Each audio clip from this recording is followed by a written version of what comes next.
علیہ وعلی آبائه فی هذه الساعة وفی کل ولیان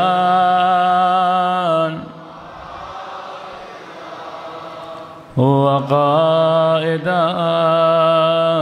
وناصرا ودلیلا وعینا حتی تسکنه أرضك طوعا وتمتعه فيها طويلا برحمتك يا أرحم الراحمين. صلوات پڑھیں محمد.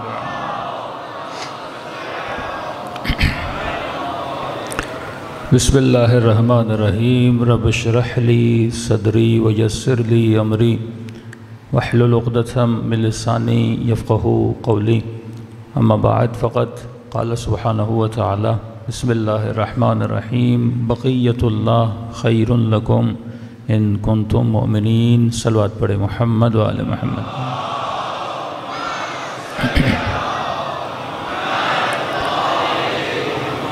دعا ہے پروردگار عالم ہم سب کی عبادتوں کو اپنی بارگاہ میں قبول فرمائے اور جس مقصد زندگی کی خاطر یہ مجالس رکھی جاتی ہیں خدا ان مقاصد میں بھی ہم سب کو کامیابی نصیب فرما دے. مسلسل گفتگو ہو رہی ہے کہ انسان اپنا رابطہ اپنے امام سے کیسے مضبوط کرے. ہدف زندگی بھی یہی رابطہ ہے جسے آپ کنیکشن بول سکتے ہیں. ایک چھوٹا سا موبائل ہو اس میں ایک سم ہوتی ہے, باہر ایک ٹاور ہوتا ہے, تو یہ سم اس ٹاور سے سگنل دریافت کرتا ہے. تو اگر آپ کے پاس سم ہو اور ٹاور نہ ہو تو پھر بھی سگنل نہیں آئیں گے. مثلا پاکستانی سم لے کر عراق چلے جائیں تو موبلنگ کے سگنل نہیں آئیں گے, اور عراقی سم لے کر پاکستان آ جائیں تو وہاں کے سگنل یہاں پہ نہیں آئیں گے. تو اگر سم ہے تو ضرورت اس بات کی ہے کہ جس کمپنی کی سم ہے اس کے ٹاور کے بندے کو قریب ہونا چاہیے. تو اگر میرے وجود میں ولایت کی سم ہے اور میں کھڑا ہوں شیطان کے ٹاور کے پاس تو ولایت کے سگنل تو آئیں گے نہیں. تو اسی لیے موضوع مجالس بھی یہی ہے, رابطہ. ہم اس رابطے کو اپنے امام کے ساتھ کیسے مضبوط کریں.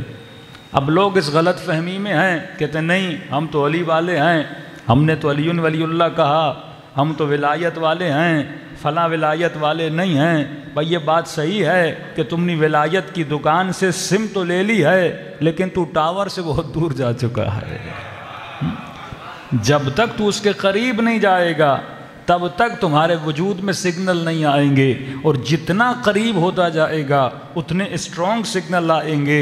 یہ چیزیں ٹیکنالوجی سے ثابت ہوتی ہیں کہ بھائی اگر آپ انٹرنیٹ چلا رہے ہیں جتنا دور ہوتے جاتے ہیں نیٹ کے سگنل کمزور ہوتے ہیں, اور جب سگنل کمزور ہوتے ہیں تو ڈاؤن لوڈنگ بھی ویک ہو جاتی ہے, اپلوڈنگ بھی آہستہ آہستہ ہوتی ہے, اور جتنا تو اس کے قریب ہو جاتا ہے اتنی چیزیں جلدی اپلوڈ بھی ہوتی ہیں, ڈاؤن لوڈ بھی ہوتی ہیں. اب تو مجلس حسین سننے آیا ہے, اگر اس مجلس کو اپلوڈ کرنا چاہتا ہے, عالم برزخ کی طرف بھیجنا چاہتا ہے, یہ تب تک مجلس نہیں جا سکتی جب تک تمہارے قلب میں ولایت علی آ نہیں جاتی.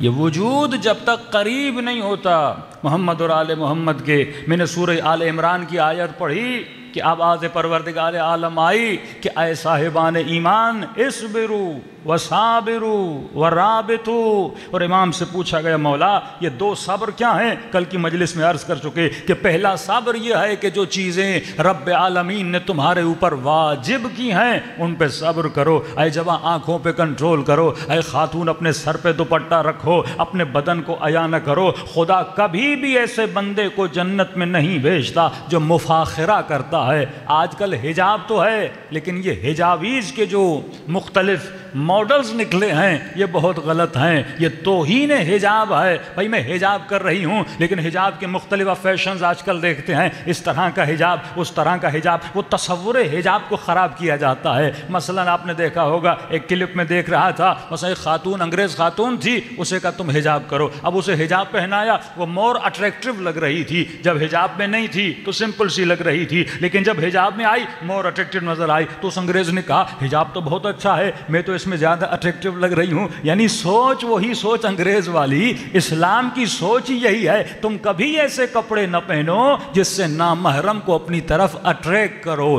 اے جوان کبھی ایسا لباس نہ پہنو جس سے کسی خاتون کو اٹریکٹ کرو۔ اے خاتون کبھی بھی ایسا حجاب بھی نہ کرو جس سے تم نامحرم کو اٹریکٹ کرو۔ بیسک سوچ کا مسئلہ ہے۔ اب دوپٹہ سر پہ آ گیا لیکن سوچ وہی انگریز والی ہے۔ جوان نے چہرے پہ داڑھی رکھ لی لیکن سوچ وہی انگریز والی ہے۔ اب داڑھی کے بھی اسٹائل بنا رہا ہے، بالوں کے بھی اسٹائل بنا رہا ہے۔ کیوں؟ کیونکہ ریاکاری کرنا چاہتا ہے، لوگوں کی توجہ حاصل کرنا چاہتا ہے۔ بھائی آج لوگ دینداری کی طرف کیوں نہیں آتے؟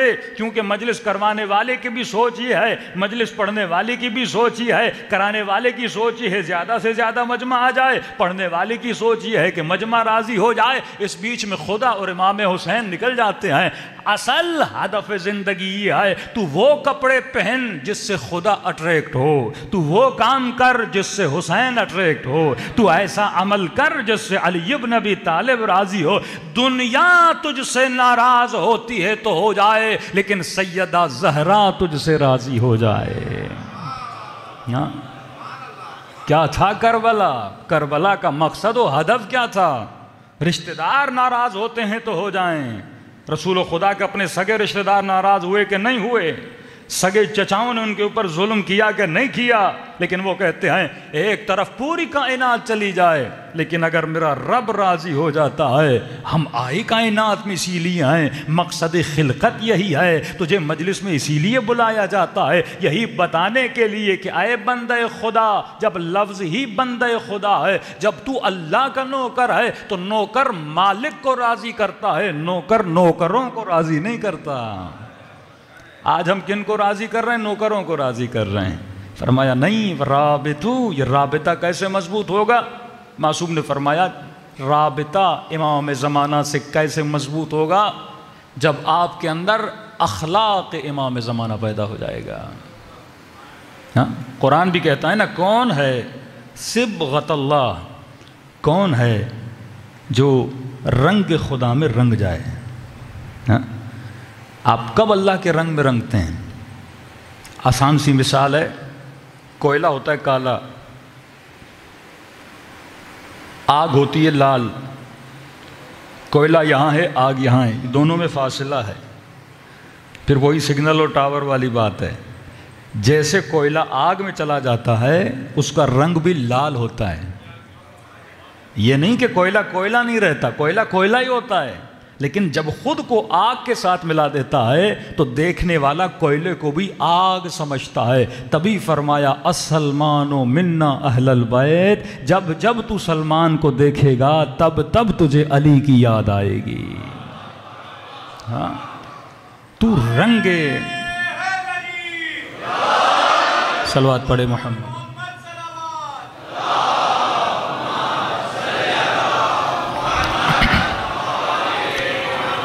10 مجلسیں سنو یا 1000 مجلسیں سنو، اگر یہ مجلس تمہارے وجود کو اخلاق امام زمانہ میں نہ بدلے، مجلس کا فائدہ نہیں ہے۔ اگر یہ مجلس مجھے، میری صفات کو، میری عادتوں کو علی ابن ابی طالب جیسا نہ بنائے تو مجلس کا کوئی فائدہ نہیں۔ کیوں اللہ کہتا میرے بندے میری اطاعت کرو میں تجھے اپنے جیسا بنا دوں گا؟ کیا مطلب ہم اللہ جیسے بن جائیں گے؟ ہم آئے دنیا میں اسی لیے ہیں تاکہ رنگ خدا کو پائیں، کیونکہ ہمارے وجود میں نفخ پروردگار عالم آئے۔ IRC میں میرا ٹاپک تربیت انسان ہے، وہاں پہ میں نے فرمایا، مولا فرماتے ہیں 3 چیزوں کو جو بندہ سمجھ لے، پہلی مجلس میں نے ہلکا سا اشارہ کیا تھا کہ تم آئے کہاں سے ہو، رہ کہاں پہ رہے ہو اور جاؤ گے کہاں پہ، 3 چیزیں سمجھ میں آ جائیں تمہاری زندگی میں سکون آ جائے گا۔ غلط سوچ کی بنیاد پہ ہم غلط فیصلے کرتے ہیں۔ اگر آپ کو یاد ہو، میں نے ایک سوال کیا تھا، کیونکہ وہ یہ ٹاپک یہاں کا نہیں ہے، ٹاپک کسی اور عشرے کا ہے، لیکن کسی مومن نے کہا مولانا آپ نے اس مجلس میں سوال تو کیا لیکن جواب ہمیں نہیں بتایا، ابھی تک ہم سوچ رہے ہیں وہ جواب کیا ہے۔ تو وہ نیٹ پہ ہے، کیونکہ وہ ٹاپک تربیت انسان والا ہے، یہاں امام سے رابطے کا ٹاپک ہے، لیکن مختصر آپ کو بتا دیتا ہوں۔ میں نے سوال کیا تھا کہ انسان یاد ہے کیا نہیں ہے؟ یہ اچھے سامعین کی عادت ہوتی ہے جو مجلس کو یاد کرتے ہیں، اس کا مطلب یہ مجلس مزے کی مجلس نہیں ہے، کچھ آپ سیکھنے آتے ہیں یہاں پہ۔ ایک تو یہ ہے کہ انسان کیا ہے، میں نے کہا نہیں، یہ نہیں کہو کہ انسان کیا ہے، کیونکہ کئی غلط فہمی آپ کے ذہن میں آئیں گی۔ آج تک جو آپ سمجھ رہے ہو وہ آپ ہو نہیں، جس کی وجہ سے آپ کے ڈیسیجن غلط ہے اور بڑے سکون سے بیٹھے ہوئے ہو میں تو انسان ہوں، حالانکہ وہ جو آپ کے ذہن میں ہے وہ انسان نہیں ہے، وہ کچھ اور ہے۔ سوال یہ ہے کہ انسان کیا نہیں ہے؟ پین اٹھائیے، کاپی اٹھائیے، پتہ نہیں آپ نے گھر میں جا کے لکھا کہ نہیں لکھا، میں نے تھوڑا گیپ دیا تھا کہ آپ سوچیں۔ معصوم فرماتے ہیں سوچو گے تو حر بنو گے، نہیں سوچو گے تو ابن سعد بنو گے۔ جو انسان غور اور فکر کرتا ہے، 10 منٹ کے لیے بیٹھ کے سوچو میں کیوں آیا۔ اگر یہ کہو گے میں کائنات میں پیدا ہوا تاکہ بڑا ہوں، اسکول جاؤں، یونیورسٹی جاؤں، جاب کروں، شادی کروں، بچے پیدا کروں، جائیدادیں بناؤں، اس کے بعد مر جاؤں، اگر یہ ہدف زندگی ہے تو کائنات کا خلق کرنا عبث ہے۔ اس لیے حسین نے قربانی دی، اس لیے 1,01,24,000 انبیاء آئے، اس لیے یہ چاند پرند پر کتنی اللہ نے بڑی کائنات خلق کی کہ ایک بندہ دنیا میں آئے، کھائے پیے، لذت شہوت لے، بچے پیدا کرے اور بعد میں مر کے چلا جائے۔ اس کا مطلب ہم نے انسان ہونے کا فرض ادا نہیں کیا، ہمیں پتہ ہی نہیں کہ انسان ہوتا کیا ہے۔ پہلی چیز، انسان کیا نہیں ہے۔ میں آپ سے سوال کروں گا، آپ خود اپنے ذہنوں میں جواب دیتے جائیے گا۔ انسان کیا نہیں ہے؟ انسان درخت نہیں ہے، یہ صحیح ہے کہ نہیں؟ آپ درخت ہوں یا درخت نہیں ہوں؟ نہیں ہوں، لیکن آپ کے اندر درخت والی صفات ہیں کہ نہیں ہیں؟ درخت جسم رکھتا ہے، ہم بھی جسم رکھتے ہیں۔ درخت میں نمو ہے، یعنی درخت بڑا ہوتا ہے، بچہ پہلے چھوٹا ہوتا ہے پھر آہستہ آہستہ قد پکڑتا جاتا ہے، ہم بھی اسی طرح قد پکڑتے جاتے ہیں۔ مطلب جسم کا ہونا اور جسم کا بڑا ہونا، یہاں تک ہم درخت ہیں، انسان نہیں ہیں۔ دوسری بات، ہم حیوان نہیں ہیں، لیکن حیوان والی صفات ہمارے اندر ضرور ہیں۔ حیوان تو نہیں ہے پر حیوان والی صفات ہیں۔ مثال کے طور پہ گدھا بھی کھاتا ہے، ہم بھی کھاتے ہیں، تو مطلب کھانا اور پینا انسانیت نہیں ہے، کیا ہے؟ حیوانیت ہے۔ کوئی یہ بولے مولانا ہم بچے پیدا کرتے ہیں، بچے تو گدھے کے بھی ہیں، تو بچے پیدا کرنا انسانیت نہیں ہے، کیا ہے؟ حیوانیت ہے۔ کوئی یہ کہے کہ مولانا ہم شادی کرتے ہیں، تو شادی تو کتوں کی بھی ہوتی ہے، گدھوں کی بھی ہوتی ہے، گھوڑوں کی بھی ہوتی ہے، تو شادی کرنا، جن سے مخالف کے ساتھ رشتہ بنانا، یہ انسانیت نہیں ہے، یہ تو حیوانیت ہے، کیونکہ یہ رشتہ تو حیوان کا بھی ہوتا ہے۔ بچے حیوان کے بھی ہوتے ہیں، بچے تمہارے بھی ہوتے ہیں۔ یہ کہنا کہ مولانا ہمارے اندر شہوت ہے، ہم اس لیے انسان ہیں، شہوت تو تجھ سے زیادہ خدا نے گھوڑے میں رکھی ہے۔ کوئی یہ کہے کہ میں بچے پیدا کرتا ہوں اسی لیے میں انسان ہوں، بچے تو کتے کے انسان سے زیادہ ہوتے ہیں، تو بچے کے زیادہ پیدا ہونے پہ فخر نہ کرو کہ میں انسان ہوں، یہ تو حیوان بھی پیدا کرتا ہے، کھانا پینا حیوان کا بھی ہے۔ نہیں مولانا ہم اپنے بچوں کا بڑا خیال کرتے ہیں، یہ انسانیت ہے، خیال تو حیوانات بھی اپنے بچوں کا کرتے ہیں۔ مولانا ہمارے اندر غیرت ہے کیونکہ ہم انسان ہیں، یہ تیری بھول ہے کہ غیرت کی وجہ سے تو انسان ہے، غیرت تو مرغے میں بھی ہے، اگر تجھ میں نہیں ہے تو تو مرغے سے گیا گزرا ہے۔ اگر تجھ میں حیا نہیں ہے تو حیوان سے گیا گزرا. اللہ کہتا ہے اولئک کالانعام بل ھم اضل. غیرت مندی انسانیت کا ثبوت نہیں ہے، حیوانیت کا ثبوت ہے. یہاں تک تو حیوان ہے کہ مولا علی فرماتے ہیں غیرت اگر سیکھنی ہے تو مرغے سے سیکھو، 3 چیزیں کوے سے سیکھو. یعنی یہاں تک ایسا نہ ہو کہ تو حیوانیت سے بھی گر جائے. ہم کیوں کہتے ہیں یہ انگریز معاشرے حیوانیت سے گر چکے ہیں؟ کیونکہ آج تک آپ نے نہیں دیکھا ہوگا کوئی گدھا گدھے سے شادی کرے. گدھا گدھی سے کرتا ہے. لیکن انسان جب انسانیت نہیں حیوانیت سے جب گرتا ہے تو مرد مرد سے شادی کرتا ہے. ایک کتا دکھائیے جس نے کتے سے شادی کی ہو. لیکن جب انسان حیوانیت سے تنزل پاتا ہے، جس کو ترقی کرنی تھی وہ تنزلی کی طرف جا رہا ہے. جو مقام بھیج کے اللہ نے تجھے بھیجا تھا اس میں تیرا کوئی کمال نہیں ہے. یہ حیوانیت اللہ نے دے کر بھیجی تھی، تجھے کائنات میں بھیجا تو انسانیت کے مرتبے کو بڑھائے. اور جو تجھے دیا تھا تو اس سے بھی نیچے گرتا جا رہا ہے. تبھی کہتا ہے اولئک، تبھی نبی فرماتے میری امت کے کچھ لوگ ہوں گے جو 10 حیوانوں کی شکلوں میں آئیں گے. یہ کربلا میں جو ظلم کر رہے تھے انسان تھوڑی تھے. حسین کا مقابلہ انسانوں کے ساتھ نہیں تھا، انسان نما حیوانوں کے ساتھ مقابلہ تھا. اگر برزخی آنکھ مل جائے تو تم لوگوں کی باطنی شکلوں کو دیکھ سکو. تو کھانا کھانا، شہوت کا اختیار کرنا، یہاں تک تم حیوانوں. میں غیرت مند ہوں، غیرت مرغے میں بھی ہے. کہ 3 چیزیں کوے سے سیکھو. کہ مولا کون سی چیزیں؟ کہ صبح سویرے گھر سے رزق کی تلاش میں نکلنا، شام کو جلدی کمانے کے بعد گھر واپس آنا، اور معاشرت میاں بیوی کا جو آپس میں رشتہ ہوتا ہے یہ بھی کوے سے سیکھو. فرمایا وہ کبھی بھی ملئ عام میں اپنی زوجہ کے ساتھ رشتہ نہیں بناتا، اس میں حیا ہے، وہ چھپ کے یہ کام کرتا ہے. تو یہاں تک تو ہم کیا ہیں؟ حیوان ہیں. کوئی کہ نہیں مولانا ہم انسان ہیں کیونکہ ہم نے سوسائٹیز بنائی ہیں. ہاں، شیعہ سوسائٹی، سنی سوسائٹی، فلاں society, D H A society, Bahria town, فلاں یہ ہم نے سوسائٹیز بنائی ہیں. حیوانوں کی بھی سوسائٹیز ہوتی ہیں. ہاتھیوں کو دیکھا ہے آپ نے؟ ہاتھی بڑے فیملی والے ہوتے ہیں، فیملی پروٹیکٹ ہوتے ہیں، اپنی فیملی کو بڑا سپورٹ کرتے ہیں.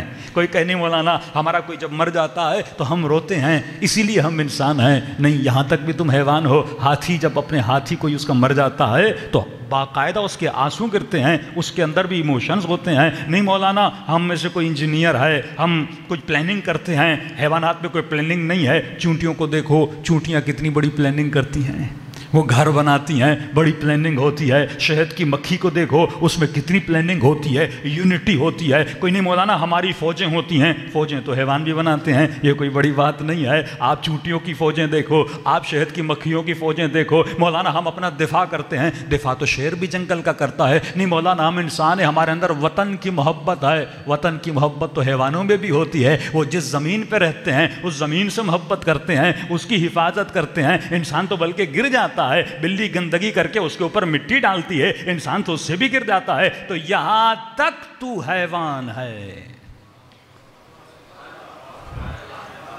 اب مجھے بتائیے انسان کیا ہے؟ کہاں سے فرق انسان، فرق حیوان، فرق نبات و فرق جماد سے جدا ہوتا ہے انسان؟ میرا بدن سخت ہے، پتھر بھی سخت ہے، میرے اندر ایموشنز ہیں، محبت ہے اپنے بچے کے ساتھ. حیوان میں محبت ہے. کوئی یہ کہ نہیں مولانا میں انسان ہوں کیونکہ میں صبح سے شام تک محنت کرتا ہوں اپنے بچے کے لیے، بیوی کے لیے، نفقہ لاتا ہوں. یہ تو حیوان بھی کرتا ہے. چڑیا اپنے بچے کے لیے دانے کی تلاش میں نکلتی ہے، عقاب اپنے بچے کے لیے شکار کر کے کھانا لاتا ہے.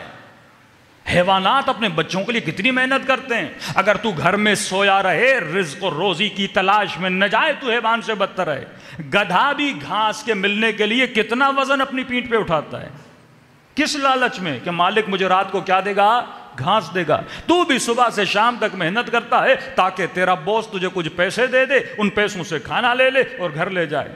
اب یہ فرق ہے، وہ گھاس کھاتا ہے، تو کڑھائی کھا لیتا ہے، تو بریانی کھا لیتا ہے. کھانا تو کھانا ہے نا، تو بھی پیٹ کو بھرتا ہے، وہ بھی اپنے پیٹ کو بھرتا ہے. وہ بھی اپنے بچوں کے لیے محنت، تو بھی اپنے بچوں کے لیے محنت. وہ بھی اپنی زمین کا دفاع، تو بھی اپنی زمین کا دفاع. اس کے اندر بھی پلاننگ ہے، تیرے اندر بھی پلاننگ ہے. کہاں سے میں انسان دکھتا ہوں؟ یہاں تک میں جو کچھ کر رہا تھا وہ حیوانیت تھی. تقاضۂ حیوانیت تھا، کیونکہ اللہ نے جسم دیا، جسم کا تقاضا پورا کرنا ہر انسان کے لیے لازمی ہے۔ اگر وہ بھوک دیتا ہے اس کے لیے کھانا لانا ہے، اگر وہ پیاس دیتا ہے اس زبان کو پانی دینا ہے۔ کہاں سے انسان انسان کہلاتا ہے؟ فرماتے ہیں ایک ہی فرق ہے، ایک ہی سرحد ہے، ایک ہی لکیر ہے جہاں سے انسان حیوان سے جدا ہوتا ہے۔ حیوان کے اندر ایک صفت بڑی لمیٹڈ ہے، وہ صفت آپ کے اندر انلمیٹڈ ہے۔ وہ کون سی صفت ہے؟ حیوان تربیت پاتا ہے۔ مثلا شیر ہے درندہ، آپ نے تربیت دی اسے، اس نے درندگی کو چھوڑا، سرکس میں آ گیا اور آپ اس کی کمر پر بھی بیٹھ گئے، اب وہ کاٹتا نہیں ہے۔ ڈولفن کو آپ نے تربیت دی، ٹرین کیا، مطلب حیوان بھی ٹریننگ پذیر ہے، وہ ٹرین ہوتا ہے، لیکن اس کی ٹریننگ بڑی لمیٹڈ ہوتی ہے۔ آپ کسی حیوان کو انجینئر نہیں بنا سکتے، کسی حیوان کو ڈاکٹر نہیں بنا سکتے، کسی حیوان کو گاڑی کی ڈرائیونگ نہیں سکھا سکتے، کسی حیوان سے ایروپلین نہیں اڑوا سکتے۔ اس کی تربیت ہے پر لمیٹڈ ہے۔ یہاں پہ سرحد انسان جدا ہوتی ہے۔ انسان یہاں تک حیوان تھا۔ انسان کب کہلاتا ہے؟ جب انسان انلمیٹڈ تربیت پانے کی صلاحیت رکھتا ہے۔ یہ تیرے اندر صلاحیت ہے، تو ڈاکٹر بن سکتا ہے، تو انجینئر بن سکتا ہے، تو عالم بن سکتا ہے، تو زاہد بن سکتا ہے، مطلب تو خود کو تربیت دے سکتا ہے، اور اس تربیت کے نتیجے میں تو اپنے درجات کو بلند کر سکتا ہے۔ اب کوئی یہ سوچے مجھے جاب مل گئی، میرے بچے ہو گئے، میں سکون سے گھر میں بیٹھا ہوں، لہٰذا میں انسان ہوں، میں نے حق ادا کر دیا انسانیت کا۔ نہیں، تو اسی لیے آیا ہی نہیں تھا۔ تو آیا اس لیے تھا تاکہ علی کے در پہ جائے اور خود کو سلمان بنائے، ایمان کے 10ویں درجے پر پہنچے، اپنی تربیت کرے۔ تربیت کا مطلب کیا؟ مولانا میرے غصے پہ کنٹرول نہیں۔ تو کیسا علی والا ہے جو اپنی تربیت نہیں کر پا رہا؟ جس کی زندگی میں فل اسٹاپ آ جائے، یعنی بندہ سمجھا کر تھک جائے پر یہ سمجھے ہی نہ، سمجھ لئے حیوان بن چکا ہے۔ آفٹر 40 ایئرز بڑا مشکل ہوتا ہے اپنی عادتوں کو بدلنا، خود کو تربیت کرنا۔ تبھی فرمایا قد افلح من زکاہا وقد خاب من دساہا، کامیاب ہے وہ جس نے اپنی تربیت کی، جس نے اپنا تزکیہ کیا۔ تربیت اپنی کرو گے تو یہ علم تجھے فائدہ دے گا۔ اگر تیرا اپنے اوپر ہی کنٹرول نہیں، رمضان میں روزے کا فلسفہ، نماز کا فلسفہ یہی ہے تاکہ تو اپنی تربیت کر سکے، اپنے وجود پہ کنٹرول کر سکے۔ اب مومن یہ کہے میرا غصے پہ کنٹرول نہیں، جوان یہ کہ مولانا آنکھوں پہ کنٹرول نہیں ہے، گناہ سامنے آتا ہے آنکھوں پہ کنٹرول نہیں کر پاتا ہے۔ یہی تو ہے، تو دنیا کے لیے دین کو قربان کر رہا ہے کہ نہیں؟ خاتون ایک نوکری کے لیے اپنے حجاب کو قربان کر دے، جوان مال دنیا کے لیے، رشوت کے لیے اپنی غیرت کو قربان کر دے۔ کربلا میں کیا تھا؟ کچھ وہ تھے جنہوں نے اپنا دین بیچا، انسانیت بیچی اور حیوانیت خریدی۔ کیا ملا ان کو؟ رے کی حکومت ملے گی تو کیا ہوا؟ شیر کو بھی جنگل کی حکومت ملی ہوئی ہے۔ مال ملے گا تو کیا ہوا؟ یہ چیزیں اللہ نے فرعون کو، نمرود کو دیں۔ یہ کمال بشر نہیں ہے کہ تجھے یہ چیزیں مل جائیں۔ میں نے کہا یہاں سے انسان خطا کرتا ہے جب اپنا مقصد اپنے جسم کو سمجھتا ہے۔ یہ سمجھتا ہے میں جسم ہوں اور یہاں جسم کو پالنے کے لیے آیا ہوں، صبح سے شام تک جسم کی خدمت میں لگا رہتا ہے۔ Western mind set, European mind set, انگریز مائنڈ سیٹ، یعنی آج ہم کلمے پڑھ رہے ہیں لیکن سوچیں وہی ہیں، نمازیں پڑھ رہے ہیں سوچیں وہی ہیں، تہجد پڑھ رہے ہیں پر سوچیں وہی انگریز والی سوچ ہے۔ کیا فائدہ ہے سوچ کا؟ تو بقائے جسم کے لیے نہیں آیا، تو تربیت روح کے لیے آیا ہے۔ اللہ نے تجھے فرش پہ بھیجا تاکہ تو پرواز کر کے عرشی بنے۔ عرشی کب بنے گا؟ جب تمہارے وجود میں عقل بڑھے گی۔ عقل کیسے بڑھتی ہے؟ تربیت انسان کی کیسے ہوتی ہے؟ جب تمہارے وجود میں علم آتا ہے۔ علی ابن ابی طالب، بابائے حسن و حسین، اصحاب کی محفل میں بیٹھے ہیں، ایک شخص شام سے آتا ہے، اصحاب علی کے سامنے مولا علی کو گالیاں دینا شروع کر دیتا ہے۔ صحابی غیرت میں آتے ہیں، یا علی اس کا منہ بند کریں۔ کہ چپ کر کے بیٹھ جاؤ، دینے دو اسے، جتنی گالیاں دیتا ہے دینے دو۔ مولا کو پتا انسان لمیٹڈ ہے، کتنی دے گا، تھک جائے گا آخر۔ ہاں اب 10 گھنٹے کی تو کوئی مجلس پڑھ بھی نہیں سکتا نا، بلا انسان تھک جاتا ہے آخر، بول کے بھی تھک جاتا ہے، قرآن پڑھ کے بھی انسان تھک جاتا ہے، اس کی ایک لمٹ ہے۔ امام نے کہا دینے دو اسے. دیتا رہا، مولا علی کو برا بلا کہتا رہا، جو کچھ گند اس کے ذہن میں شامیوں نے بھرا تھا وہ اس نے مولا علی کو بول دیا. بول بول کے جب تھک گیا، امام نے اپنے صحابی کو کہا اسے پانی تو پلا، تھک گیا ہے. سوچ دیکھیے نا، اور کنٹرول علی بن ابی طالب. مطلب وہ امام کیسا جس کے غصے کو شام سے آیا ہوا ایک شامی کنٹرول کرے. یہ کیسا مومن ہے؟ کہتے ہیں مولانا تھوڑی چنگی دیں اس کو. مطلب میری چابی میرے ہاتھ میں نہیں ہے، لوگوں کے ہاتھ میں ہے. کوئی یہاں چنگی دیتا ہے، کوئی یہاں سے چنگی دیتا ہے. تو کیسا مومن ہے؟ تیرا اپنے اوپر کنٹرول ہونا چاہیے. کوئی تجھے گالی دے رہا ہے، تیری عزت کوئی کم ہو رہی ہے کسی کے گالی دینے سے؟ وہ اپنے اعمال کم کر رہا ہے. تیری نگاہ دنیا پر نہیں ہے، تیری نگاہ آخرت پر ہے. جن کو غصے پہ کنٹرول نہیں، وہ انسان نہیں ہے، وہ حیوان ہیں. پھر تجھ میں اور شہر میں، تجھ میں اور کتے میں کیا فرق ہے؟ وہ بھی اپنے غصے پہ کنٹرول نہیں کر پاتا، لیکن اگر اس کی تربیت کرو تو وہ بھی اپنے غصے پر کنٹرول پا لیتا ہے. تو کیسا انسان ہے جو تربیت نہیں پا رہا؟ تیرا مقام حیوانیت سے بلند تھا. مولانا نے فرمایا اسے پانی پلاؤ. پریشان ہو گیا، میں گالیاں دے رہا ہوں اور یہ مجھے پانی پلا رہے ہیں.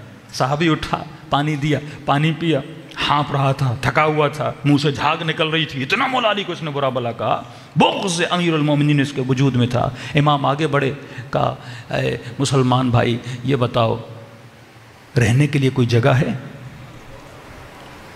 نہیں ہے تو علی تیرے لیے بندوبست کرے. ہاں، کوئی مقروض تو نہیں ہو، قرضہ تو نہیں مانگنے آئے، پیسوں کی ضرورت ہے تو علی تجھے پیسے دے. لمبے سفر سے آئے ہو، بھوک تو نہیں لگی؟ کہیں لگی ہے تو کہوں تیرے لیے سفرہ لگائیں، علی تجھے کھانا کھلائے. جب اس نے یہ عالم دیکھا، میں نے اتنی گالیاں دیں، یہ کھانا پوچھ رہے ہیں کہیں مقروض تو نہیں ہو، پوچھ رہے ہیں کوئی گھر تو رہنے کے لیے جگہ ہے تو نہیں ہے. فوراً علی ابن ابی طالب کے قدموں پہ گر گیا. کہ یا علی، میں نے شام میں جو پروپیگنڈا آپ کے خلاف سنا تھا، آپ کے اخلاق نے سارے پروپیگنڈے کو ختم کر دیا. میں نے جو سنا تھا یہاں وہ علی نہیں دیکھ رہا، میں نے جو سنا تھا یہاں وہ اخلاق نہیں دیکھ رہا. کہ یا علی، میں تو آپ پہ ایمان لانا چاہتا ہوں. مولا تبھی اپنے اصحاب کو دیکھتے کہتے ہیں اگر علی بھی غصہ کرتے کیا ہونا تھا؟ یہ وہی بغض لے کر یہاں سے چلا جاتا. تبھی فرماتے شیو کونو لنا زینن ولا تکونو لنا شینا.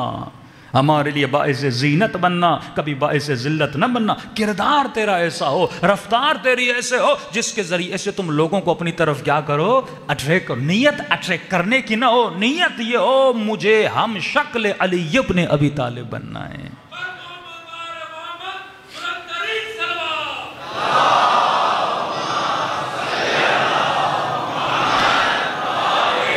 محمد وَأَجِّلْ اخلاق اہل بیت میں خود کو ڈھالنا ہے، تب منزل و رابطو پہ آؤ گے. صرف نماز نہیں پڑھنی.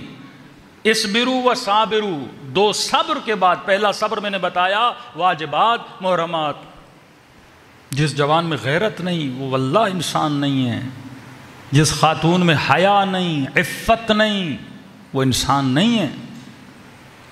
جو چند کوڑیوں کے لیے اپنی چادر کو پھینک دے. ایک مسلم خاتون کی نشانی چادر پہننا ہے، اپنے حجاب کا خیال کرنا ہے، فلسفہ حجاب کو سمجھنا. آج لوگوں کو فلسفہ حجاب نہیں پتہ. بارہا کہہ رہا ہوں پاکستان کیسا بھی ہے لیکن ہزار ویسٹرن کنٹریز سے بہتر ہے. یہاں دو چیزیں تیری بچتی ہیں، ایک حیا بچتا ہے، دوسری غیرت بچتی ہے. ان کنٹریز میں مال تو ملے گا، دولت بھی ملے گی، لیکن تیرا حیا اور تیری غیرت بائی ٹائم ختم ہو جائے گی. حدیث معصومی نا، شیطان پہلے ایک تیر مارتا ہے، پھر دوسرا تیر مارتا ہے. 3 تیر بھی کسی حیوان کو بھی لگے نا، حیوان گر جاتا ہے. انسان کہاں بچ سکتا ہے اس کے تیروں سے؟ پہلے تیری آنکھوں کو بے حیا بناتا ہے، پہلے دل میں مال دنیا کی محبت لاتا ہے. اب ظاہر ہے جب خرچے بڑھ جائیں، آمدنی کم ہو، پھر یہی ہوگا، مرد کمپرومائز کرے گا، بیوی کو بھی کام پہ بھیجے گا.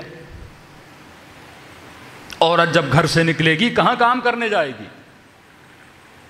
ہاں اگر ایسے اسکول میں کام کرتی ہے جہاں خواتین ہیں، کئی ایسے شعبے ہیں جو عورتوں کے لیے اچھے ہیں اور انہی سے ریلیٹڈ ہیں، جیسے ٹیچنگ کرنا، بچوں کو پڑھانا، یا ڈاکٹر بننا، ایسے شعبے جو عبادت والے ہیں۔ کئی گائنی ڈاکٹرز خواتین ہونی چاہیے، خواتین کی ڈیلیوریز ہوتی ہیں، اس میں خواتین کو جانا چاہیے، کیونکہ شریعت میں ہے جب حرام ہے کہ عورت کسی مرد ڈاکٹر کو دکھائے، حرام ہے، تمام مراجع کا فتویٰ ہے، حرام ہے، منع کیا اہل بیت نے۔ لیکن جب غیرت کم ہو جاتی ہے، دانت بنوانے کے لیے بھی مرد کے پاس چلی جاتی ہے، آنکھیں دکھانے کے لیے بھی مرد کے پاس چلی جاتی ہے، یعنی برائی نہیں مانتے نا۔ عفت جب ختم ہو جائے، حیا جب ختم ہو جائے یا کمزور ہو جائے، اسے برا ہی نہیں لگتا۔ آیت اللہ نراقی کی بیٹی حج پہ جا رہی تھی، میں نے بتایا تھا شاید یہ واقعہ۔ ایسی عفیفہ خاتون، مشہد کا یہ واقعہ تو بہت مشہور ہے نا خواتین کے لیے۔ ہاں زحمت ہوتی ہے، تکلیف ہوتی ہے، ظاہر ایک فسق و فجور کے معاشرے میں جب تم رہتے ہو تو زحمتیں تو اٹھانی پڑتی ہیں، دینداری آسان تو نہیں ہے، کربلا ایک آسان ماجرا اور واقعہ تو نہیں ہے۔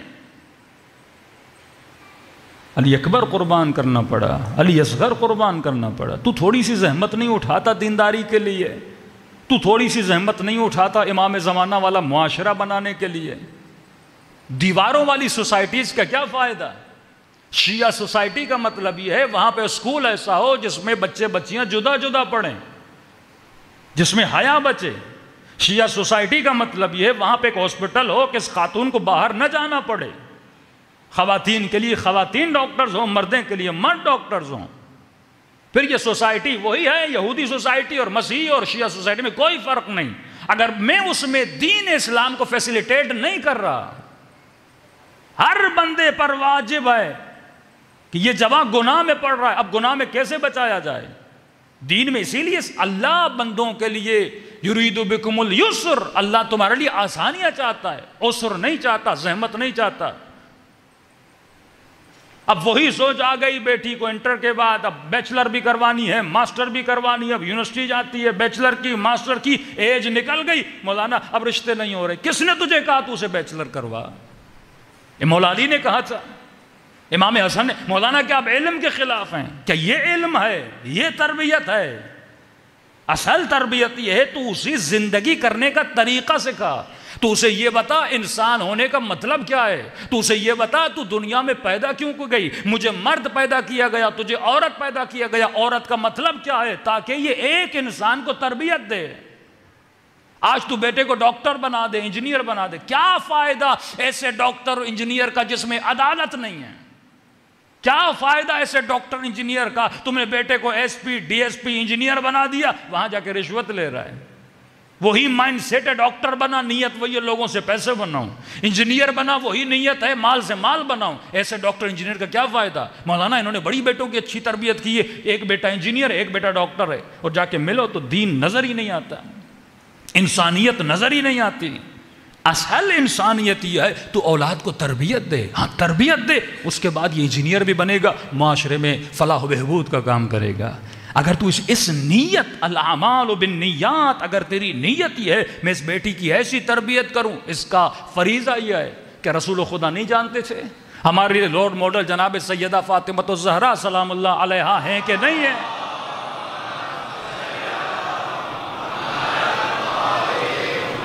اگر رول ماڈل جناب سیدہ ہیں تو کیا رسول نے اپنی بیٹی کو گھر میں بٹھایا؟ جیسے جوان ہوئی سیدہ کی شادی کروا دی، بیٹا جیسے جوان ہو اس کی شادی کروا۔ مولانا والدین کے حقوق پہ پڑھیں بھئی، اگر والدین کے حقوق ہیں کیا تمہارے بچوں کے اوپر تمہارے حقوق نہیں ہیں؟ بیٹی کا سب سے بڑا حق باپ پر یہ ہے کہ اس کی ایک صالح جوان سے شادی کروائے۔ باپ کا ایک بیٹے پر سب سے بڑا حق یہ ہے کہ وقت پہ اس کی شادی کروائے۔ گناہ معاشرے میں کیوں ہے؟ 80% بلکہ مور دین 80% لوگ گناہوں سے بچتے ہیں شادی کے بعد۔ فرمایا دین آدھا ہوتا ہے کنوارے آدمی کا، شادی کرنے کے بعد دین کمپلیٹ ہو جاتا ہے، ایک رکعت کا ایک ثواب ملتا ہے، لیکن جب شادی کرتا ہے ایک رکعت کا ثواب ملٹیپلائی 10 ہو جاتا ہے۔ ہاں ہم دن میں 17 رکعت بھی بڑی مشکل سے پڑھتے ہیں، شادی کرنے کے بعد 17 رکعت کو ملٹی پلائی بائی 10 کرو، تو مطلب جو آج تک کنوارے ہیں وہ کیلکولیٹ کریں کتنے نقصان میں جا رہے ہیں۔ اتنا ثواب تو آج تک کما سکتا تھا لیکن تو نے نہیں کمایا۔ بھائی جس طرح جسم کو کھانے کی ضرورت ہے، پانی کی ضرورت ہے، اسی طرح انسان کے جسم کو نکاح کی ضرورت ہے۔ جب تو ایک بندے کو نکاح سے روکے گا وہ گناہ میں پڑے گا، اور جب گناہ میں پڑے گا تو دین کہتا ہے یہ بیٹی، یہ لڑکا، یہ لڑکی جب گناہ میں پڑتا ہے سارے گناہ اس کے ماں باپ کے کھاتے میں لکھے جاتے ہیں۔ اور وہی سوچ جو شیطانی سوچ، مولانا بیٹا کماتا نہیں ہے، مہنگائی کا زمانہ ہے۔ اللہ انسان کی نفسیات کو جانتا تھا، تبھی قرآنی آیت ہے، حدیث نہیں ہے، یغنہم اللہ من فضلہ۔ اللہ ان اعتراضات کو جانتا تھا، تبھی فرمایا اے میرے بندے گھبرانا نہیں، میں اپنے فضل و کرم سے تجھے رزق عطا کروں گا۔ اب اس کا مطلب یہ نہیں کہ جوان شادی کر کے ٹانگ پہ ٹانگ رکھے گھر میں بیٹھا ہوا ہے ٹی وی دیکھ رہا ہے، اللہ نے کہا میں رزق دوں گا، نہیں، محنت کرو تو صبح کام سے نکلو، دیکھو خدا تجھے رزق کیسے دیتا ہے۔ رسول خدا جناب ابا ذر غفاری کے ساتھ صلوات پڑھے محمد و آل محمد پر۔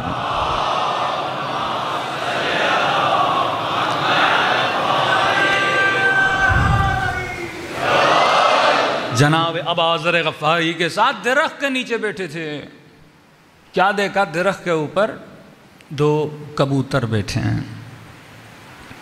رسول غور سے دیکھ رہے تھے، جناب ابو ذر نے کہا یا رسول اللہ کیا دیکھ رہے ہیں؟ کہ ابو ذر غور سے دیکھو، ایک جو کبوتر ہے وہ نابینا ہے، دوسرا بینا ہے، اس کی آنکھیں ہیں، اور دیکھو وہ دور سے دانہ لے کر اس نابینا کے منہ میں ڈال رہا ہے۔ اس نے کہا سبحان اللہ یا رسول اللہ، کہ ابو ذر کتنا ایمان کمزور ہے اس انسان کا کہ خدا جب ایک نابینا کبوتر کو رزق دے سکتا ہے تو کیا انسان کو رزق نہیں دے گا؟ دوسرا جب بندہ شادی کرتا ہے وہ خاتون خود اپنا رزق لے کر آتی ہے۔ مسائل کہاں پہ ایجاد ہوتے ہیں؟ پھر وہیں سوچ پہ۔ اس بچی کی بھی سوچ یہ ہے اس لڑکے سے شادی کروں، گاڑی ہو، گھر ہو، ٹی وی ہو، یہ ہو وہ ہو۔ یہ لڑکا بھی دیکھا دیکھی میں فلاں نے شادی کی، یہ تھا وہ تھا وہ تھا، اسی دیکھا دیکھی میں لیٹ ہو جاتے ہیں، اور اس لیٹ ہونے کے سبب میں گناہوں میں پڑ جاتے ہیں، آخرت کو تباہ و برباد کرتے ہیں۔ میرے چھٹے امام جعفر صادق علیہ الصلوۃ والسلام،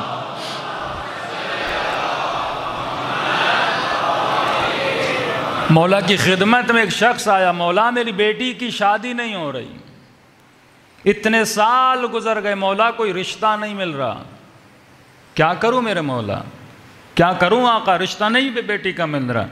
امام فرماتے آج کے بعد جب رشتہ تلاش کرو ایک نیت کرو، کہ مولا کون سی نیت؟ کہ نیت یہ کرو کہ بیٹی اسے دوں گا جو متقی ہوگا، رشتہ مل جائے گا۔ کہ آج تک تو یہ ڈھونڈ رہا تھا مالدار ہو، پیسے والا ہو، یہ ہو وہ ہو، لہٰذا رشتے مائنس ہوتے گئے نا، رشتے آتے ہیں، پہلی نظر جو ہم چیک کرتے ہیں وہ کیا چیک کرتے ہیں؟ پیسہ ہے کہ نہیں، گھر ہے کہ نہیں۔ مولانا میری بیٹی خوش نہیں رہے گی، مطلب مال ہوگا تو بیٹی خوش رہے گی، امیر ہوگا تو میری بیٹی خوش رہے گی۔ کتنے آپ کو امیر دکھاؤں جو بعد میں فقیر ہو گئے؟ کوئی کسی کی امیری کی گارنٹی لے سکتا ہے؟ ایک شیعہ مومن خواجہ کمیونٹیز میں جانتا تھا، بلینر تھا اس کراچی میں، بلینر۔ اس کے مرنے کے بعد اس کے بچے چندہ مانگتے تھے لوگوں سے، کسی نے سوچا نہیں تھا، کوئی کبھی کتنے غریب تھے کسی نے سوچا نہیں تھا، اور آج امیر بن چکے ہیں۔ امیری غریبی تیرے ہاتھ میں تو نہیں ہے۔ معصوم فرماتے ہیں امیر اور امیری دیکھ کر بیٹی دے گا شاید وہ کل فقیر ہو جائے۔ ہاں فرمایا ان چیزوں میں ثبات نہیں ہے، مومن کے ایمان کو دیکھا کرو، اگر متقی ہوگا، پرہیزگار ہوگا، خوف پروردگار عالم ہوگا، اسے پتا ہے اگر میں نے شادی کی ہے اس کا نفقہ مجھ پر واجب ہے، وہ اس واجب کو ادا کرنے کے لیے صبح سے شام تک محنت کرے گا، اور جب محنت کرے گا تو خدا اس کے رزق میں کیا عطا کرے گا؟ برکت عطا کرے گا۔ ہماری سوچیں غلط ہے نا، کئی جوانات ہیں مولانا میں نے ڈگریاں لے لی، MBA کر لیا، BCom کر لیا، MCom کر لیا، یہ کر لیا وہ کر لیا، مولانا نوکری نہیں مل رہی۔ میں نے کیا مطلب نوکری نہیں مل رہی؟ کہ مولانا ادھر انٹرویو دیا، ادھر انٹرویو دیا۔ میں نے کہا تیری سوچ کیا ہے، کون سی نوکری ملے گا؟ کم از کم مولانا اتنا پڑھا 1 لاکھ تو تنخواہ ہونی چاہیے نا۔ مطلب ایسے آفرز آ رہی تھی 25 کی، 30 کی، 40 کی، کر نہیں رہا۔ یہ ہو ہی نہیں سکتا علی والا، یہ علی والے کی سوچ ہی نہیں ہے۔ نوکری چھوٹی ہو بڑی ہو، کام میں آر نہیں ہوتا۔ تمہاری نیت بس یہ ہونی چاہیے خدا مجھے رزق حلال عطا کرے۔ لوگ ریڑیاں لگا کر بھی پتہ نہیں کہاں پہنچ گئے، کسی دکان پہ کھڑے ہو کر بھی پتہ نہیں کہاں پہ پہنچ گئے۔ کئی ایسے کروڑ پتیوں کو جانتا ہوں، کہتے ہیں مولانا پہلے ہم اس دکان پہ کام، کپڑے کے دکان پہ کام کرتے تھے، فلاں چنے والے کے دکان پہ کام کرتے تھے، ہم نے دیکھا وہ کس طرح کام کرتے، اپنا دماغ لڑایا، تھوڑا تھوڑا کر کے اپنا دکان بنایا، آج بہت بڑے بزنس مین بن چکے ہیں۔ ایک مثال نہیں، سینکڑوں مثالیں ہیں۔ آپ سارے کروڑ پتیوں کی کہانیاں، ان کا بیک گراؤنڈ دیکھیں گے، سارے فقیر تھے، آبائی اجدادی امیر بہت کم ملیں گے آپ کو۔ تو جا کے محنت کر، کسی دکان پہ چلا جا، تھوڑا سا سرمایہ بنا کے ایک دکان کھول دے، خلوص دل سے محنت کر، سوچ سمجھ کے کوئی کاروبار چلا، چھوٹے سے چھوٹا چلا، 20,000 سے 30,000 سے شروع کر، پھر دیکھ خدا تیرے رزق میں برکت کیسے عطا کرتا ہے۔ سست اور تنبل بندہ خدا کو پسند نہیں، علی کو پسند نہیں۔ اتنی سخت روایت ہے، مولا علی ابن ابی طالب، صلوات پڑھے محمد و آل محمد۔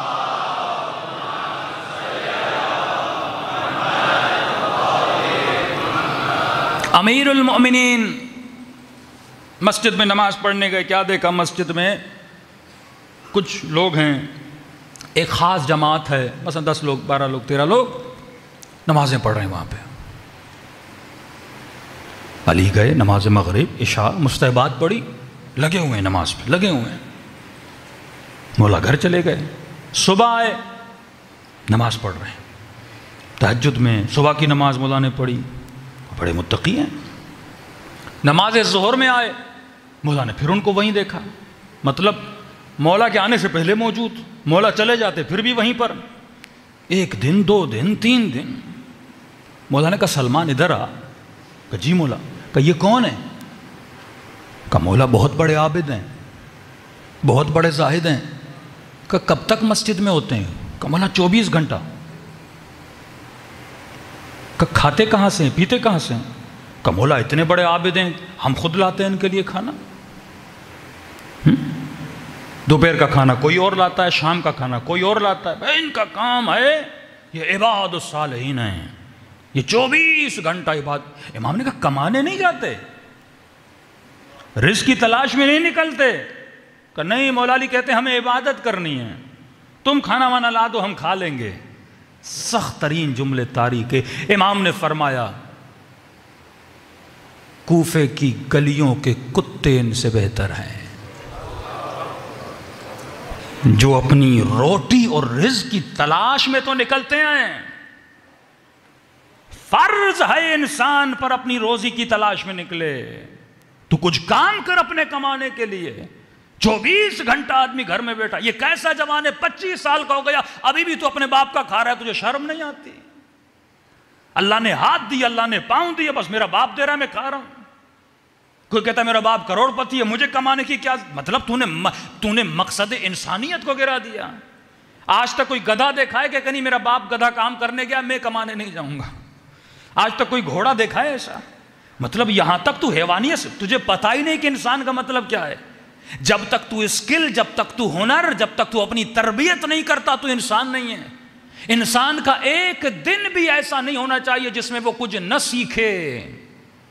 ڈیلی بیسس پر تمہارے اندر پروفٹ ہونا چاہیے، وہ مال کا ہو یا روح کا ہو۔ ڈیلی بیسس پر تجھے کمانا چاہیے، وہ روحانی خوراک ہو یا مالی خوراک ہو۔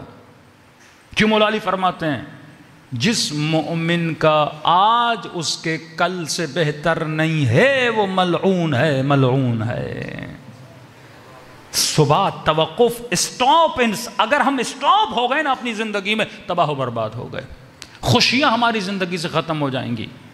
ہمارے یہاں تصور آف ریٹائرمنٹ نہیں ہے، 50 سال کے بعد میں ریٹائرمنٹ ہو گیا۔ اب بوڑھے بوڑھے آپ دیکھتے ہو نا مسجد میں آ کے بیٹھ جاتے ہیں، ہم ریٹائر ہیں، یہ ریٹائرمنٹ کا کوئی تصور ہی نہیں ہے۔ علی ابن ابی طالب بڑھاپے میں بھی کام کرتے، جب تک زندہ تھے علی کے ہاتھ میں بیلچا تھا۔ جب تک زندہ تھے علی کام کرتے رہتے تھے، ریٹائرمنٹ کا کوئی تصور نہیں ہے۔ اگر جلدی خود کو ریٹائر کر لو گے موت بھی جلدی آ جائے گی، بیماریاں بھی جلدی آئیں گی، کیونکہ جب تیرا ایم نہیں رہتا، جب تیرا گول نہیں رہتا، بیماریاں تیرے اندر آ جاتی ہیں۔ یہ ڈپریشن کیوں آتا ہے؟ کہ بچے صبح سے شام تک گھر میں بیٹھے ہوئے، اب جب کوئی کام نہیں، ٹی وی پر، موبائل پر، فیس بک پر کون سی ویڈیو آئی، کون سی مووی آئی، لہٰذا اپنی پوری زندگی کو تباہ و برباد کر لیتا ہے۔ امیروں کی کہانیاں پڑھتا ہے، کون کیا کر رہا ہے، بھائی تو جا کے کام کر، پریکٹیکلی فیلڈ میں جائے گا، پھر خدا تجھے کیا عطا کرے گا؟ رزق و روزی عطا کرے گا۔ صلوات پڑھے محمد و آل محمد پر۔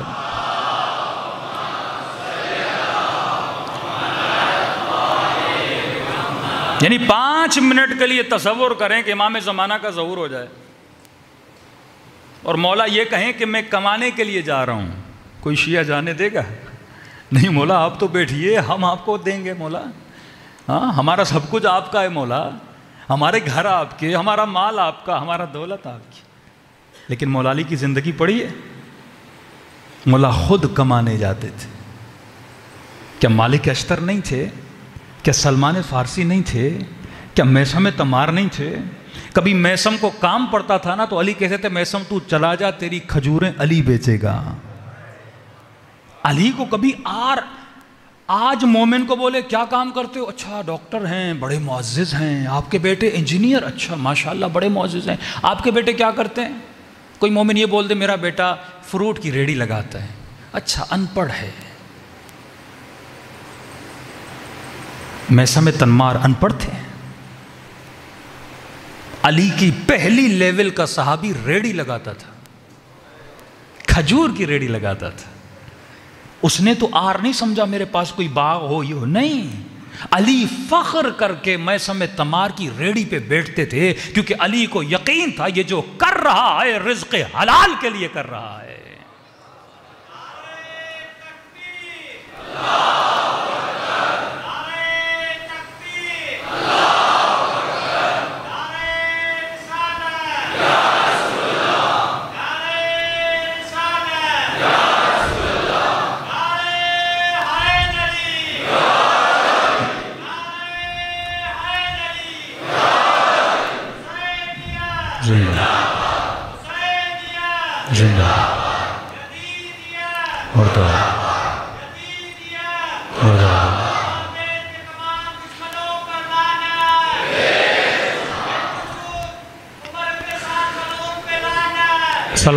صلوات پڑھے محمد و آل محمد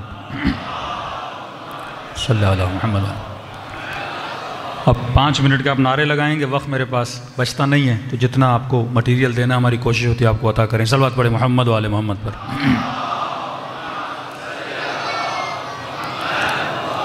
تو کام کرنا آر نہیں ہے، ننگ نہیں ہے، برائی نہیں ہے کہ یہ سوچے لوگ کیا کہیں گے، آپ کا بیٹا ریڑھی لگاتا ہے، آپ کے بیٹے کی چھوٹی سی دکان ہے، آپ کے بیٹے، یعنی ہم اسی میں ہیں کہ بیٹا ڈاکٹر بنے لوگوں کو دکھاؤں، بیٹی ڈاکٹر بنے لوگوں کو دکھاؤں۔ جس کی جو استطاعت ہے وہ کام کریں۔ کہتے ہیں چادر اتنی بڑھاؤ جتنی تیری ضرورت ہے، ضرورت سے زیادہ پاؤں پھیلاؤ گے نا زندگی میں کبھی سکون نہیں ہوگا۔ کوشش یہ ہو اللہ مجھے جتنا بھی دے حلال کا دے، کسی کا حق نہ ماروں، کیونکہ یہاں جنت ہو ہی نہیں سکتی، دنیا میں آسائش ہو ہی نہیں سکتی، آسائشیں ملتی ہیں، جنتیں ملتی ہیں۔ میں نے کل بھی کہا تھا اکثریت جنت میں غریبوں کی ہوگی، اکثریت غریبوں کی ہوگی جنت میں۔ میثم تمار غریب، ہانی ابن عربنا، یہ نہیں کہ پیسہ برا ہے، پیسہ برا نہیں ہے، لیکن نیت اگر اچھی ہو بندے کی، میں مال اسی لیے کما رہا ہوں ضرورتوں کو پورا کروں، پھر دوسری مومنوں کی ضرورتوں کو کیا کروں؟ پورا کروں۔ کل میں نے ایک جملہ میرے اپنے چھٹے امام کو بتایا تھا، آج اس کا دوسرا جملہ فرما دوں کہ امام نے فرمایا ہمارے شیعوں کی نشانی کیا ہے؟ پہلی نشانی امام نے کیا فرمایا؟ یہ ہے کہ اگر پوری دنیا کی دولت بھی انہیں دی جائے ان کے نزدیک مچھر کے پر کے برابر بھی نہیں ہے۔ ایسے شیعوں کو دیکھنے کے لیے میں جعفر صادق مشتاق ہوں۔ امام زمانہ بھی یہی کہتے ہیں، ایسے مومنوں سے ملنے کے لیے، ان کی نشست میں، ان کی محفل میں بیٹھنے کے لیے میں امام زمانہ اشتیاق رکھتا ہوں، بیٹھوں۔ دوسری صفت امام نے فرمائی یہ امیر ہوں یا غریب ہوں، یہ ہمارے شیعوں کی مدد کرتے ہیں۔ مدد یہ نہیں کہ آپ صرف امیر ہو تو مدد کر سکتے ہو، کہا یہ امیر ہوں یا غریب ہوں فرق نہیں پڑتا، جہاں جس مومن کو ضرورت پڑتی ہے یہ مومنوں کی کیا کرتے ہیں؟ مدد کرتے ہیں۔ کسی جوان نے کہا کہ مولانا میرے پاس تو کچھ بھی نہیں، نہ پیسہ ہے نہ دولت ہے، میں کیسے مدد کر سکتا ہوں؟ مولا علی فرماتے ہیں تم ایک دل گرفتہ، ایک مجبور، ایک پریشان آدمی ہوتا ہے نا، وہ اس تلاش میں ہوتا ہے مجھے کوئی مل جائے جس کے ساتھ میں درد دل کروں، اپنی 4 باتیں اسے بتاؤں۔ انسان ہے بیچارہ، کہتا ہے کسی کے ساتھ بیٹھ کے اپنا درد دل کروں، تو فرماتے ہیں ایک مسکراہٹ بھی کسی مومن کے لیے باعث مدد ہو سکتی ہے۔ مثال اہل بیت کی سنیے۔ دوسری مثال فرمائے ہمارے شیعہ شہد کی طرح میٹھے ہوتے ہیں۔ ہاں؟ شہد ذاتاً میٹھی ہوتی ہے، شہد میں اس کی ذات میں مٹھاس ہوتی ہے، کہ ہمارے شیعوں کی ذات میں مٹھاس ہوتی ہے، یہ جس بھی محفل میں بیٹھتے ہیں مٹھاس کو پھیلاتے ہیں۔ کسی ناراض کے ساتھ بیٹھے، کسی بیچارے کے ساتھ بیٹھے، اس کی محفل میں بیٹھتے ہیں نا وہ خوش ہو جاتا ہے۔ یا مولا علی کیا کرتے تھے؟ رات کے اندھیروں میں اٹھتے تھے، خود جاتے تھے۔ آج کل کے امیر کیا کرتے ہیں؟ گھر میں بیٹھ کے اچھا یہ 4000 لو، یہ 5000 لو، یہ 20 راشن، یہ 40 راشن، جاؤ غریبوں میں تقسیم کرو، وہ خوش ہوتا ہے میں نے غریبوں میں تقسیم کیا۔ نہیں، سیرت علی یہ ہے کہ اپنے ہاتھوں سے غریبوں کے دروازے پہ جاؤ اور دے کر آؤ، تاکہ تجھے محسوس ہو کہ غربت کیا ہوتی ہے۔ کہ صحت کی قدر کرنی ہے نا، ہاسپٹل چلے جاؤ، مریضوں کو دیکھو تاکہ تجھے محسوس ہو خدا کی نعمت کیا ہے۔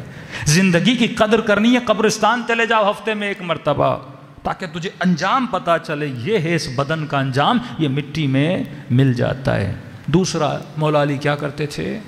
جب واپس آتے تھے نا کسی خرابے میں کسی فقیر کو دیکھتے تھے، کون ہے فقیر؟ علی تو نہیں جانتے نا، نابینا کوئی فقیر، بیٹھ جاتے تھے۔ فقیر کوئی پریشانی ہے؟ کہتا تھا ہاں بوڑھا ہو گیا ہوں، سر میں درد ہے۔ مولا کہتے چلو سر رکھو میرے سرانے پہ، علی تیرے سر کو دبائے گا۔ علی فقیر کا سر دبا رہے ہیں، یا علی میری ٹانگوں میں تکلیف ہے، علی تیری ٹانگوں کو دبائے گا۔ اس طرح پیار کر رہے تھے جس طرح کوئی جوان اپنے باپ کی خدمت کرتا ہے، اپنے ہاتھوں سے لقمے کھلا رہے ہیں، اسے کیا پتہ کون ہے۔ اور جب پوچھتا تھا اے مرد مہرباں آپ ہو کون؟ کہتے تھے نام جان کے کیا کرو گے، مطلب میں نام کے لیے نہیں کر رہا ہوں، میں خدا کے لیے کر رہا ہوں۔ معصوم فرماتے یہ فقیر و غریب لوگ، اللہ کہتا ہے یہ میری رعایا ہے، میرے بچے ہیں، جب تو ان کا خیال کرتا ہے تو میرا خیال کر رہا ہے، کہ بس اتنا کافی ہے، تو میرا دوست ہے میں تیرا دوست ہوں۔ کب پتہ چلا فقیر کو؟ جب مولا حسن علی کو دفن کر کے واپس آ رہے تھے، رو رہا تھا۔ پھر بیٹے کی وہی سیرت جو بابا کی سیرت ہے۔ اخلاق اہل بیت میں خود کو رنگ دو نا، اخلاق اہل بیت۔ ہمارے استاد کہتے ہیں کہ جب امریکہ گئے اور وہاں پہ انہوں نے تبلیغ شروع کی، ایک یہ صفت بھی اہل بیت تبلیغ کرتے تھے کہ جتنے لوگ ہو سکیں زیادہ سے زیادہ مسلمان بناؤ۔ کہتے جب تبلیغ کی 4-5 انگریزوں کو مسلمان بنایا تو کہتے ہیں کہ میں کہہ رہا تھا اہل بیت کو کہ مولا میں نے وہی کام کیا جو آپ کا اخلاق تھا، کہ اسی رات میں نے خواب میں مباہلے کا واقعہ دیکھا، یعنی اللہ نے پنجتن کی زیارت نصیب کروائی۔ مطلب اگر تم یہ کرو گے تو ہم تجھے دکھا رہے ہیں تم وہی کر رہے ہو جو ہم کرتے تھے۔ اس طرح اخلاق میں مل جاؤ۔ مولا حسن واپس آ رہے تھے، فقیر کے رونے کی آواز سنی، فریادیں کر رہا تھا۔ 3 دن گزر گئے، میرا دوست نہیں آیا۔ مولا حسن آگے بڑھے، فقیر کو پیار کیا کہ کوئی مسئلہ ہے؟ کہ ایک دوست تھا، آتا تھا، کبھی سر دباتا تھا، کبھی پاؤں دباتا تھا۔ امام حسن نے کہا آج میں دبا دیتا ہوں تیرا سر، آج میں اپنے ہاتھوں سے تجھے کھانا کھلاتا ہوں۔ کہا نہیں میرا دوست آئے گا، میں اس کا انتظار کروں گا۔ مولا حسن نے فرمایا اے فقیر اب وہ نہیں آئے گا۔ کہا تو اسے جانتا ہے؟ کہا وہ میرا بابا علی تھا۔ ہائے کی آواز بلند کی، میں نے گستاخی کی اپنے مولا کی خدمت میں؟ علی تھا، میرا آقا تھا، میرا مولا تھا۔ رو کر کہا مجھے علی کی قبر پہ لے جاؤ، زندگی میں تو نہ پہچان سکا، چلو قبر علی پہ جا کے گریہ کروں۔ مولا حسن فرماتا ہے جیسے قبر پہ لے گیا، مولا کی قبر کو ایسے گلے لگایا، کہنے لگا یا علی زندگی میں نہیں بتایا، پتا ہوتا میں آپ کا سر دباتا، میں آپ کے پاؤں دباتا۔ کہنے لگا اے خدا جب میرا دوست نہ رہا تو میں رہ کر کیا کروں گا؟ کہتے ہیں وہیں روح پرواز کر گئی۔ یہ ہے اخلاق اہل بیت، کتنا ہم قریب ہیں اخلاق اہل بیت کے۔ مجلس کا مطلب ہے خود کو رنگ حسین میں رنگ دو، دلوں کو کربلا لے کر چلیں اور دعا کریں کہ اے خدا ان دنوں کے صدقے میں ہمیں ایسا بنا جیسا امام زمانہ چاہتے ہیں۔ السلام علی الحسین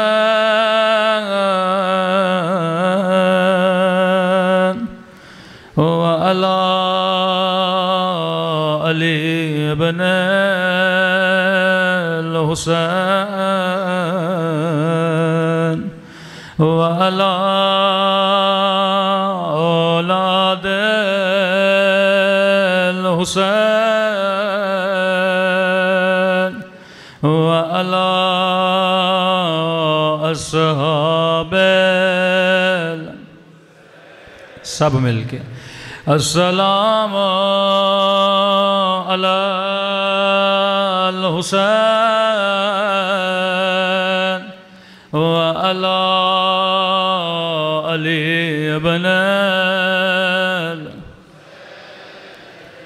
وعلی اولاد الحسین وعلی اصحاب میرا سلام ہو سکینہ کے زخمی ہاتھوں پہ دے ہو۔ مولا حسین کی گودی میں بیٹھی تھی، کبھی حسین بچی کے رخساروں کو چومتے تھے، کبھی ننھا سا سر اپنے سینے پہ رکھتے تھے۔ اچانک حسین کے خیمے میں دو ننھی سی بچیاں آئی، جیسے مولا کی نگاہ پڑی سکینہ کو گود سے اٹھا لیا۔ تھوڑی دیر کے لیے بچی کو برا لگا، بابا نے اتنی جلدی مجھے کیوں اتارا؟ پھر مرتبہ دونوں بچیوں کو سینے سے لگایا، کبھی ایک بچی کے سر پہ ہاتھ پھیرتے تھے، کبھی دوسری بچی کے سر پہ ہاتھ پھیرتے تھے۔ کہنے لگی مولا جیسے پیار کر رہے ہیں جیسے یتیموں کو پیار کیا جاتا ہے۔ تھوڑی دیر کے لیے بچیاں خیمے میں بیٹھی واپس چلی گئی۔ سکینہ نے کہا بابا میری زندگی جتنی بھی تھی آپ نے کبھی مجھے گود سے ایسے نہیں اتارا، بابا کیا سکینہ سے ناراض ہو؟ کہ نہیں میری بچی، یہ بچیاں یتیم ہو گئی ہے، ان کے بابا مسلم مارے گئے۔ بس سکینہ سمجھ گئے جب کوئی یتیم ہوتا ہے اس کو سینے سے لگایا جاتا ہے، اس کے سر کے بوجھ سے لیے جاتے ہیں، لیکن جب عصر عاشور ہوئے آواز بلند ہوئی قد قتل الحسین حسین مارے گئے سکینہ نے سمجھا اب کوئی آئے گا میرے سر کے بوسے لے گا اب کوئی آئے گا مجھے سینے سے لگائے گا لیکن ایک مرتبہ شمر آگے بڑھا